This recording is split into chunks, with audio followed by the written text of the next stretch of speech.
I sit with my books every day. Same table, same notes. This was supposed to be my second attempt.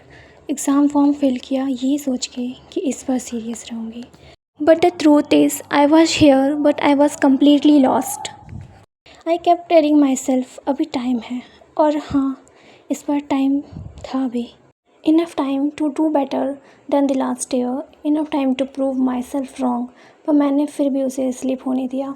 मैं मेहनत करती हूँ, मैं try भी करती हूँ, पर जब मैं दूसरों को देखती हूँ ना तो मेरी मेहनत हमेशा मुझे छोटी लगती है. जैसे मैं जितना भी करूँ किसी और के नॉर्मल से कम हो. और धीरे धीरे मैं खुद पे ही डाउट करने लगती हूँ. जब सिलेबस खोलती हूँ ना तो डर टॉपिक्स का नहीं होता है, डर इस बात का होता है कि ये सब पहले भी पढ़ा था लास्ट अटैम्प्ट में और इस बार भी. I know I have the potential, I know I am capable, पर शायद इसी बात का डर सबसे ज़्यादा होता है. I see my friends posting their ranks, smiling, moving on, और मैं यही हूँ, same books, same exam.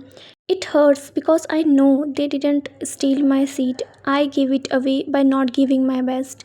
Regret फेल होने का नहीं होता है, रिग्रेट होता है सेकेंड चांस को भी लाइटली लेने का, खुद को ये कहने का कि नेक्स्ट अटैम्प्ट में हो जाएगा, और फिर एक दिन रियलाइज़ करने का कि टाइम निकल चुका है.